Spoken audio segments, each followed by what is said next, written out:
ассалому алайкум дӯстон, хуш омадем ба шабакаи мо. Дар навори имрӯза оиди тозатарин ва муҳимтарин хабарҳо аз ҷаҳони ММА гап мезанем. Барои дастгирии канали мо лайкро зер карда 3-4 калима комментария нависен. мо боша наворро оғоз мекунем. шахсоне ки аз Москва ва Московскии област хоҳиши гузаштани граница дорем ва намедонем ки ба кӣ муроҷиат кунем, пас мо ба шумо одамони бабоварӣ, акай ғулом ва акай умедро тавсия медиҳем ки тӯли чанд сол мешавад онҳо дар ин соҳа кору фаъолият мекунанд. И бародаро шуморо аз Москва ва Московскии област гирифта ба мошинҳои худ ба границаи Қазоқистон бурда меоранд. Мошинҳои и бародаро мошинҳои замонавӣ буда ҳамаи шароитҳоро доранд. Барои ҳамин хиди ҳозир ба номерҳои дар рӯи экран буда ё ин ки ба WhatsApp ин номерҳо занг занен ва граница гузашта ҳуҷҷатҳои худро хуб кунен. Ва агар ки скидка гирифтан хоҳен, пас ҳатман аз номи канали мо Паҳлавон ТЖ гап занен. шаби гузашта пресс-конференсия ва аввалин муҳорибаи рӯбарӯи иштирокчиёни турнири UFC 288 баргузор гардид. хотиррасон мекунем ки муҳорибаи асосии турнир муҳорибаи унвонӣ дар вазни 61 кг байни чемпион Алҷамин Стерлинг ва чемпиони пешина Генри Сехудо мешавад. дуюм муҳорибаи асосии турнир боша муҳорибаи рейтингӣ дар вазни нимёна байни Билол Муҳаммад ва Гилберт Бёрнс хоҳад шуд. ҳамчунин дар ин турнир муҳорибаи рейтингӣ дар вазни ним сабук байни Мавсар Евлоев ва Диего Лопес мешавад. ҳозир боша биёед муҳорибаи рӯбарӯи онҳоро тамошо мекунем.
бояд қайд кард ки турнир аллакай шаби 7 ба 8 май баргузор мегардад ва дар наворҳои баъдӣ мо мегӯем ки соати чанд ва дар куҷо шумо пахши мустақими ин турнирро тамошо карда метавонед. барои ҳамин дар канали мо ҳатман обуна шавен то ин ки аз ҳама хабарҳои нав якум шуда бохабар бошед.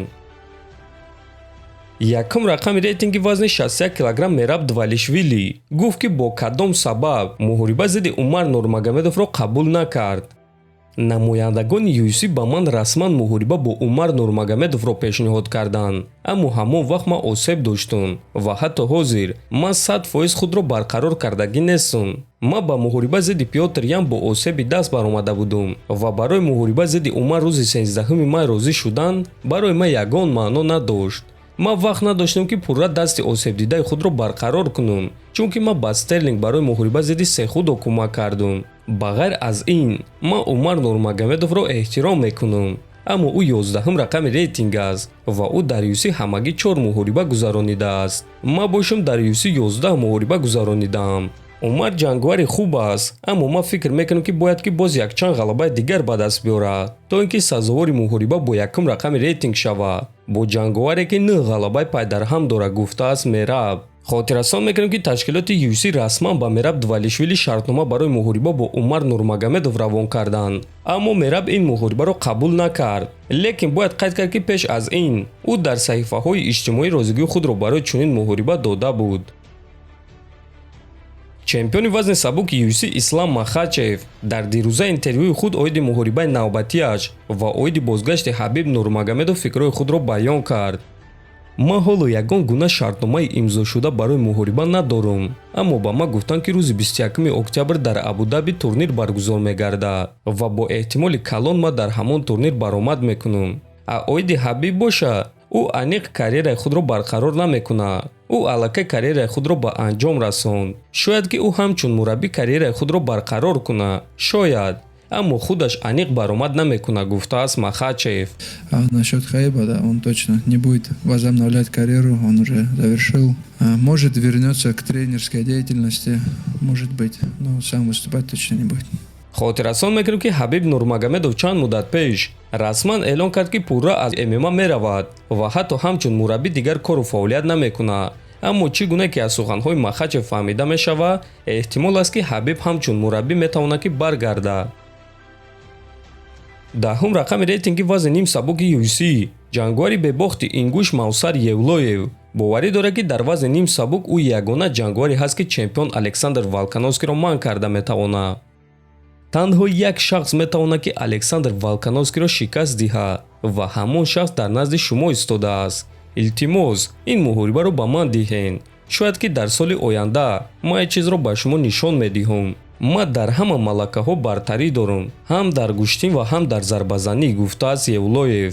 хотиррасон мекунем ки Александр Волконовскиро муҳориба зидди Яир Родригес интизор аст, аз худи Мавсар Евлоевро боша муҳориба зидди Диего Лопес.